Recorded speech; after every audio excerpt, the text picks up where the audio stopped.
La insuficiencia cardíaca.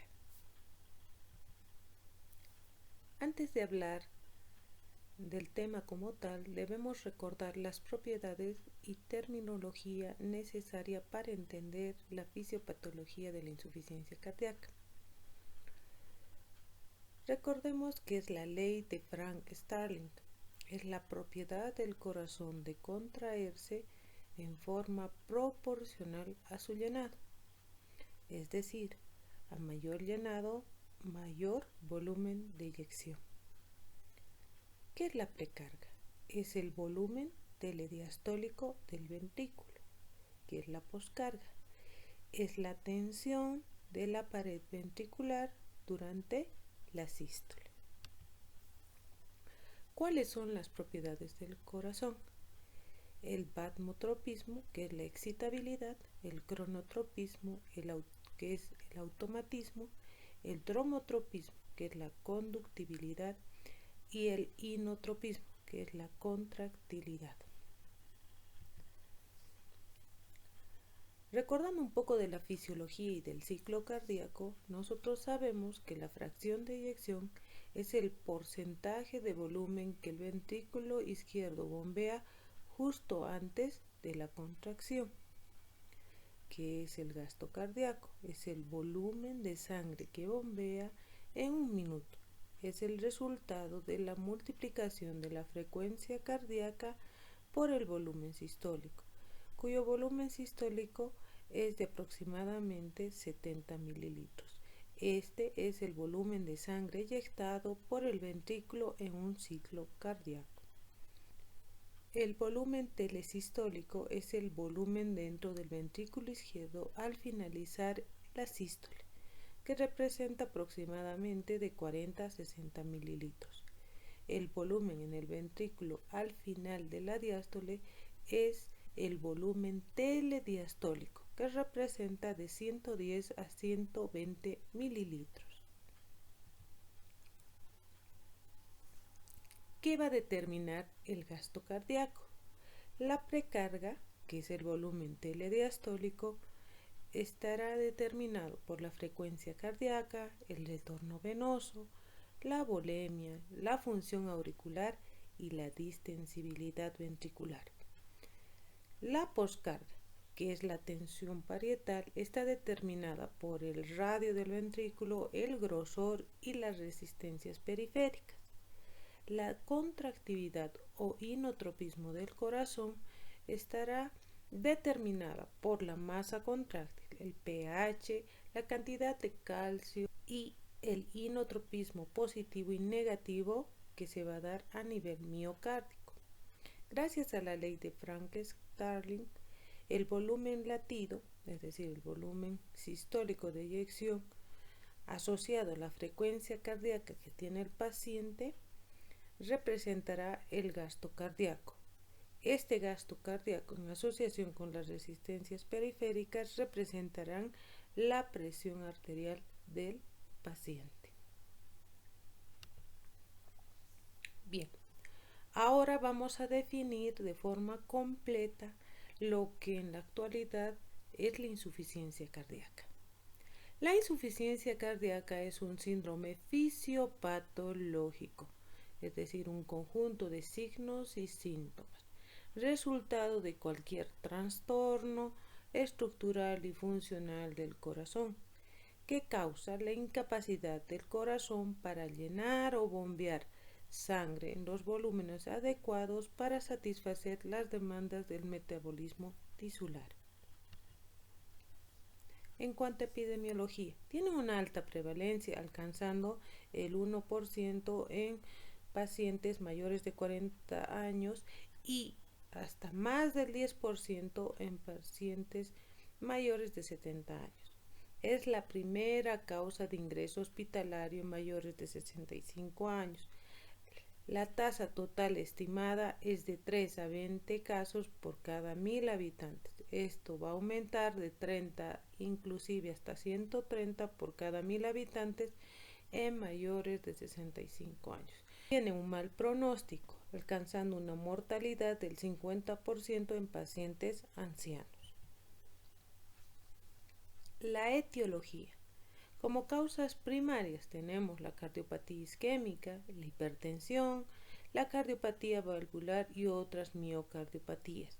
¿Cuáles son las causas precipitantes para que se descompense una insuficiencia cardíaca crónica? Las infecciones, una mala dieta, suspensión de medicamentos, presencia de anemia, tirotoxicosis o arritmias. La clasificación de forma didáctica la haremos en insuficiencia cardíaca sistólica o diastólica, aguda o crónica, izquierda o derecha, anterógrada o retrógrada, de bajo gasto o de gasto elevado. Hablaremos de las más importantes, la sistólica versus la diastólica. La sistólica es el fallo de la función contráctil del miocardio, provocada por una disminución del volumen sistólico y de la fracción de eyección, en la cual tenemos una fracción de eyección menor al 50%. Las causas más frecuentes son la isquemia miocárdica y la miocardiopatía dilatada. La insuficiencia cardíaca diastólica es un trastorno en la relajación con llenado anormal. Existe una alteración de la distensibilidad miocárdica. Hay un aumento de las presiones de las cámaras cardíacas, congestión pulmonar y menor volumen sistólico. Las causas frecuentes son hipertrofia ventricular izquierda, isquemia miocárdica, pericarditis constrictiva, taponamiento cardíaco, miocardiopatía restrictiva, sobrecargas de volumen. En cuanto a las características, con respecto a la edad, la insuficiencia cardíaca diastólica se da mayormente en ancianos. La sistólica se puede dar en todas las edades, entrando en un parámetro generalmente entre 50 a 70 años puede predominar por factores de riesgo asociados. El sexo: en las mujeres es mayor la insuficiencia cardíaca diastólica y la sistólica es mayor en los varones. La fracción de eyección en la diastólica estará conservada y en la sistólica pues existirá una disminución hasta alcanzar inclusive una fracción de eyección del 40%. El tamaño de la cavidad en la diastólica es normal. Sin embargo, existe hipertrofia concéntrica del ventrículo izquierdo en su mayoría. Usualmente en la sistólica hay una dilatación ventricular. En la radiografía de tórax, en la insuficiencia diastólica, existirá congestión con o sin cardiomegalia. A diferencia de la sistólica, existe congestión y cardiomegalia. ¿Qué ruido agregado encontraremos? En la insuficiencia cardíaca diastólica encontraremos el cuarto ruido cardíaco y en la sistólica el tercer ruido cardíaco. Bien. La insuficiencia cardíaca aguda versus la crónica. En la insuficiencia cardíaca aguda está dada predominantemente por el infarto agudo de miocardio. Sus complicaciones mecánicas pueden ser un trastorno fundamental para la descompensación aguda del corazón. Esto por un aumento brusco de la precarga y la poscarga, disminución de la cantidad de miocardio funcionante por falla cardíaca. En estos casos predominan los síntomas de congestión pulmonar o de bajo gasto. La insuficiencia cardíaca crónica es la forma más común de la enfermedad. Se encuentran en una situación más o menos estable, con una limitación de su capacidad funcional. Generalmente experimentan reagudizaciones, el deterioro progresivo de la función miocárdica y por la presencia de factores desencadenantes es que el paciente ingresa en una insuficiencia cardíaca descompensada. Bien, ahora veamos lo que es la insuficiencia cardíaca izquierda versus la derecha. En la insuficiencia cardíaca derecha encontraremos ingurgitación yugular, incremento de la presión venosa central y periférica, edemas en miembros inferiores y fatiga. Existirá hepatomegalia, ascitis. Y cuando la insuficiencia cardíaca derecha es secundaria a hipertensión arterial pulmonar, se la denomina cor pulmonale crónico. La insuficiencia cardíaca izquierda es por lesión importante del ventrículo izquierdo. En estos pacientes predominan los siguientes síntomas y signos: inquietud, incremento en la presión hidrostática en los capilares pulmonares, disnea de esfuerzo, taquicardia, ortopnia, fatiga, cianosis, disnea paroxística nocturna, que son datos de congestión pulmonar, a lo cual se asocia tos, estertores, esputo, el cual puede ser asalmonado o rosado, y taquipnea. Bueno, ahora veamos lo que es la fisiopatología. Cuando nosotros tenemos una lesión o una etiología isquémica, una miocardiopatía hipertrófica, chagásica, reumática y otros, existe una lesión miocárdica. Esto va a provocar una disminución en el aporte de oxígeno a los tejidos, iniciando lo que es el síndrome anterógrado. Esto provocará una activación de los sistemas neurohormonales y de inflamación, donde se activan la renina, angiotensina, aldosterona, la endotelina, la hormona antidiurética y el sistema simpático. Esto nos va a conllevar a su vez a la hipertrofia, a la apoptosis y fibrosis miocárdica. De forma paralela, toda esta activación de estos sistemas provocará mayor retención hidrosalina y por lo tanto aumentarán la precarga y provocarán un síndrome retrógrado. Asociado al aumento de péptidos natriuréticos, esto provocará un aumento de la presión perfusión, aumento de la poscarga y por lo tanto mayor requerimiento de oxígeno, provocando más lesión miocárdica, entrando en un círculo vicioso continuo crónico y de mayor lesión en el corazón. Entonces, tenemos mecanismos de compensación a corto plazo, que son la remodelación cardíaca, donde los ventrículos tratan de compensar la sobrecarga hemodinámica por medio de la hipertrofia. A largo plazo, pues existen los mecanismos de Frank-Starling y la activación de los sistemas neurohormonales. ¿Qué pasa cuando existe una sobrecarga de presión? Hay un aumento de la presión sistólica, hay aumento de la tensión sistólica de la pared, adición paralela de las miofibrillas, engrosamiento parietal e hipertrofia concéntrica, donde tenemos la falla diastólica. A medida que va progresando la insuficiencia cardíaca, pues empezaremos a tener sobrecarga de volumen. Esto provocará aumento de la presión diastólica, aumento de la tensión diastólica de la pared, adición seriada de nuevos sarcómeros, aumento del tamaño de la cavidad y una hipertrofia excéntrica. Esta es la miocardiopatía dilatada con disminución de la fracción de eyección. En la actualidad, la insuficiencia cardíaca se clasifica por estadios A, B, C y D.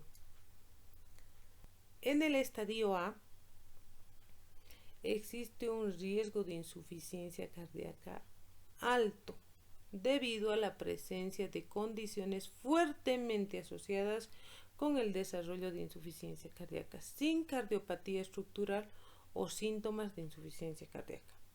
¿A quiénes tenemos acá?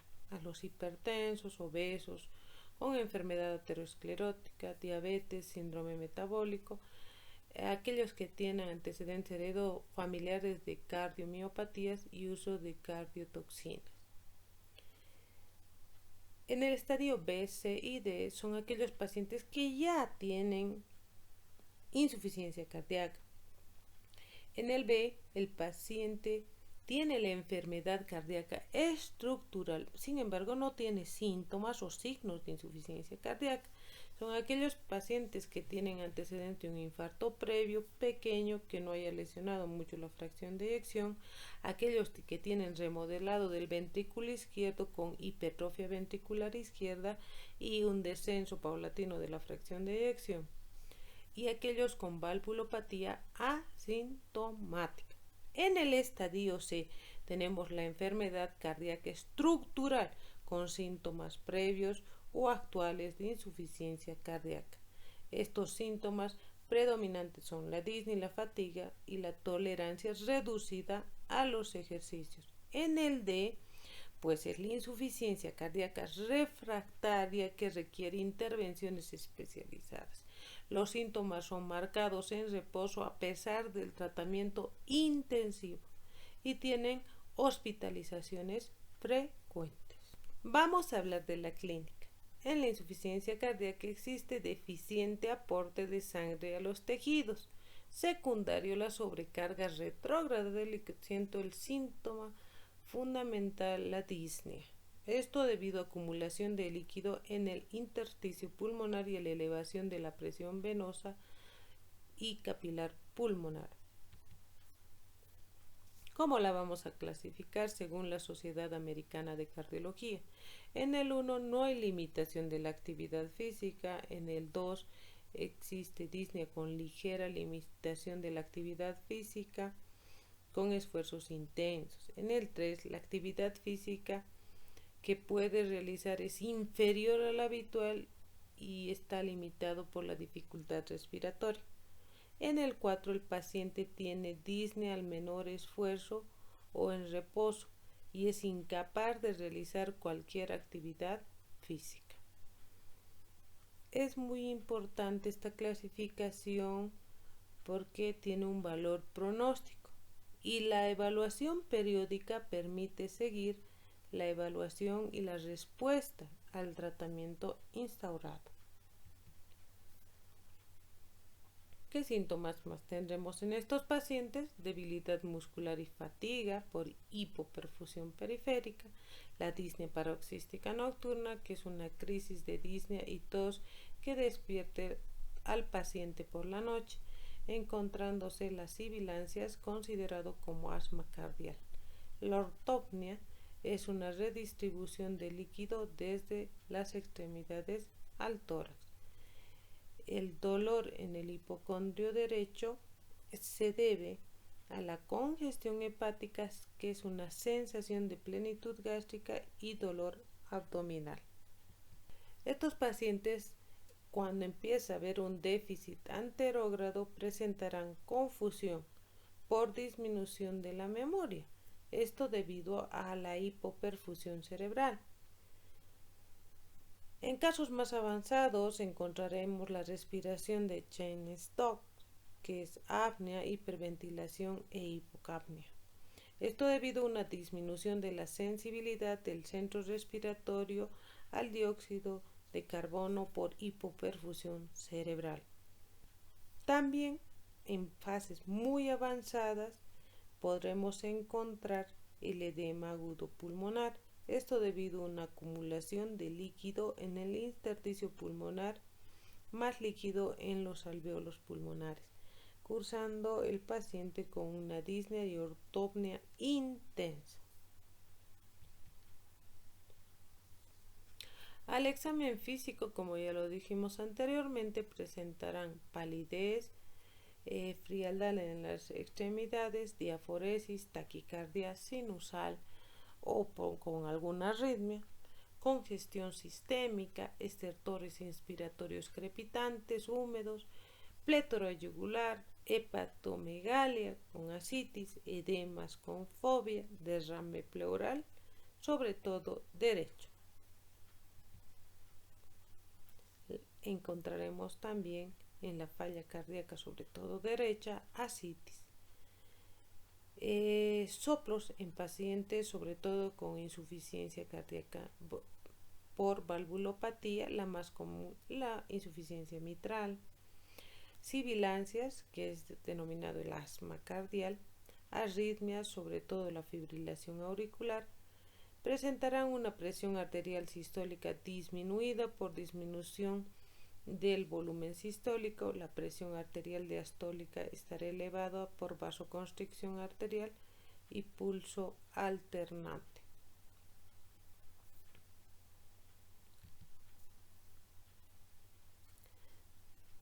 De manera didáctica, nosotros realizaremos también los criterios de Framingham para el diagnóstico de insuficiencia cardíaca.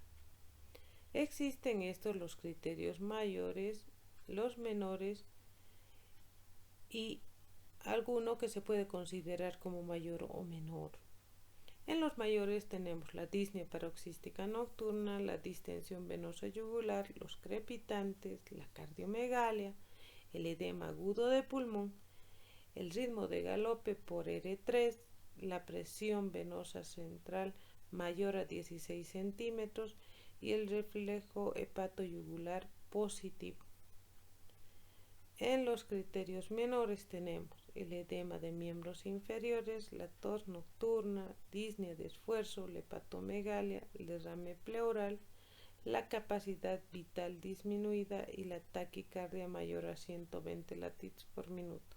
Se podrá considerar un criterio mayor o menor cuando tras la internación e inicio del tratamiento tenemos una disminución de más de 4.5 kilogramos en 5 días de tratamiento. El diagnóstico de insuficiencia cardíaca según estos criterios se da cuando tenemos un criterio mayor y al menos 2 menores. ¿Para qué nos servirá el electrocardiograma? Pues no es un dato específico de insuficiencia cardíaca. Sin embargo, podemos encontrar en estos pacientes alteraciones de la repolarización, bloqueos de rama, taquicardia sinusal y otras arritmias, así también como signos de hipertrofia ventricular. La radiografía de tórax nos mostrará sobre todo en estos pacientes cardiomegalia, esto por falla cardíaca sistólica crónica. Presentará además signos de hipertensión venosa pulmonar, edema peribronquial perivascular y alveolar, derrame pleural o intercisural. En el edema agudo de pulmón encontraremos infiltrado alveolar bilateral difuso en forma de alas de mariposa. El ecocardiograma pues es un instrumento muy importante el cual se debe realizar en todos los pacientes con clínica sugerente de insuficiencia cardíaca. En su primer episodio o en el momento del diagnóstico para que nos permita realizar la evaluación etiológica de la insuficiencia cardíaca, la evolución del tratamiento y el pronóstico que tiene cada paciente según su etiología. A nivel laboratorial, en el siglo XIX se ha implementado como un criterio diagnóstico y pronóstico el péptido natriurético. Existe dos tipos, a nivel auricular y el cerebral. El cerebral se libera en respuesta a la sobrecarga de sodio y produce excreción de sodio, agua y vasodilatación arteriolar y venosa, disminuyendo por tanto las resistencias vasculares periféricas. El péptido natriurético auricular es muy similar, solo que se sintetiza en células miocárdicas ventriculares en respuesta al aumento de la presión diastólica intraventricular. El tratamiento. Realizaremos como medidas iniciales la corrección de la causa subyacente, es decir, el tratamiento del infarto agudo de miocardio, el tratamiento de la enfermedad valvular o si existiría de la pericarditis constrictiva. Evaluaremos y trataremos las causas desencadenantes como las crisis hipertensivas, la arritmia, la infección, la anemia. Dentro del tratamiento médico farmacológico realizado, dependiendo del estadio en el cual se encuentra la insuficiencia cardíaca, pues se realizará diferentes terapéuticas.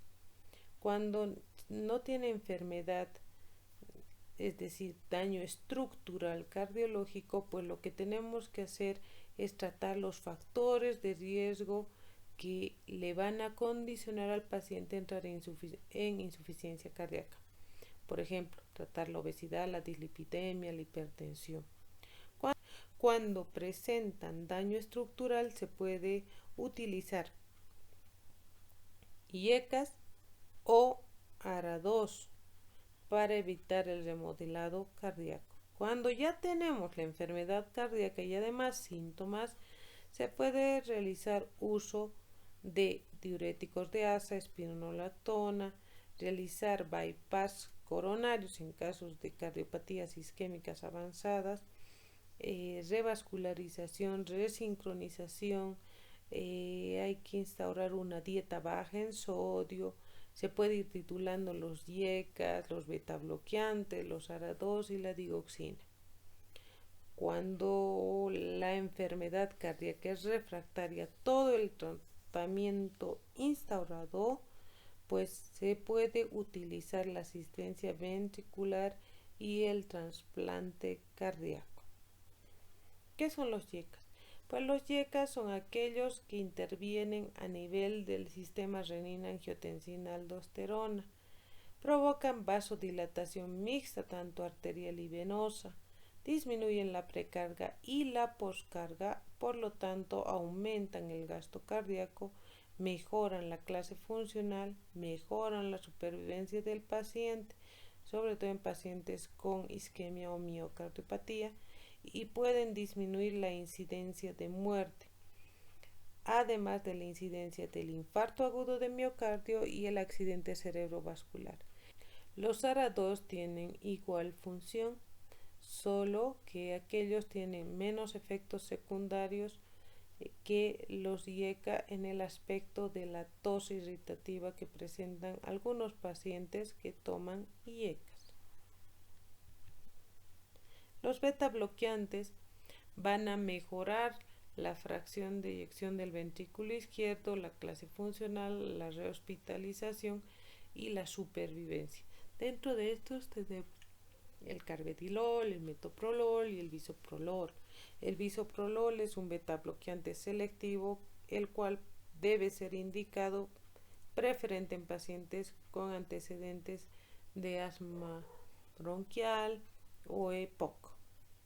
Deben iniciarse en dosis muy bajitas, ya que tiene un efecto inotrópico negativo. En todas las clases funcionales de lo que es la clase funcional del 1 al 4, se puede administrar este medicamento siempre y cuando el paciente esté eubolémico, es decir, que no tenga hipotensión. La espironolactona es un diurético ahorrador de potasio. Actúa a nivel del túbulo distal y colector, tiene una activación simpática, reducción de la distensibilidad arterial y aumenta el sodio corporal. Se usa en pacientes en clases avanzadas de la clase funcional cardíaca 3 y 4. La contraindicación de este medicamento es cuando tenemos pacientes con creatinina mayor a 2.5 miligramos por decilitro o un potasio mayor a 5.000 equivalentes litros. Su uso permite la mejora de la supervivencia en pacientes con fracción de eyección menor o igual a 40%. ¿Qué medicamentos utilizaremos para disminuir la precarga y la poscarga? Pues para disminuir la poscarga utilizaremos vasodilatadores como la hidralazina, nitratos. Para disminuir la precarga, disminuiremos administrándole diuréticos de asa o ahorradores de potasio. Esto en aquellos pacientes que tienen síntomas de congestión pulmonar y sistémica. Pueden disminuir, sin embargo, el gasto cardíaco y producir trastornos hidroelectrolíticos. Por lo tanto, se debe hacer un control estricto de la parte hemodinámica y electrolítica, sobre todo del potasio y del sodio. ¿Qué medicamentos utilizaremos para aumentar la contractilidad miocárdica? Como primer medicamento tenemos la digoxina, que se puede administrar de forma bioral o endovenosa. También nos puede permitir hacer control de frecuencia en pacientes con fibrilación auricular crónica. Reducen la necesidad de rehospitalización por insuficiencia cardíaca. En caso de que el paciente esté en una fase más avanzada con signos de shock cardiogénico, pues podemos utilizar las aminas simpático-miméticas como la dopamina y la dobutamina en reagudizaciones que no responden bien al tratamiento previamente mencionado. La anticoagulación. Este tratamiento está indicado en pacientes con fibrilación auricular, con trombo a nivel del aurículo-ventrículo y aquellos que tienen antecedentes de embolia, sea cerebral o trombos venosas profundas respectivamente. Bien,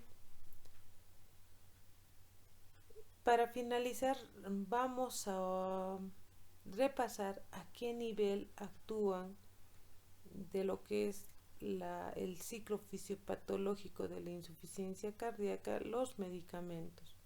Cuando el paciente está con insuficiencia cardíaca y hay una disminución del gasto cardíaco, nosotros podemos utilizar como primera línea la digoxina y en fases más avanzadas los inotrópicos como la dopamina y la dobutamina.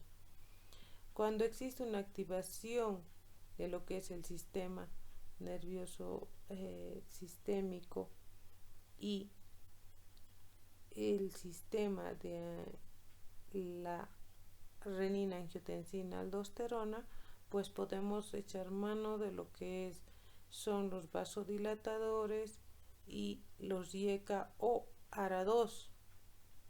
Cuando hay una reestructuración cardíaca, cuando hay una retención importante de sodio y agua, pues utilizaremos los diuréticos de asa asociada a los ahorradores de potasio como el espironolactón. ¿Sí? Entonces, cada medicamento que se utiliza en la insuficiencia cardíaca tiene su nivel de acción para poder cortar el ciclo fisiopatológico de la insuficiencia cardíaca. Entonces, lo más importante para prevenir el daño estructural y posterior evolución desfavorable del paciente, lo más importante es controlando los factores de riesgo fundamentales como la obesidad, la hipertensión, la diabetes, la dislipidemia y así poder tener un corazón sano y saludable. Muchas gracias.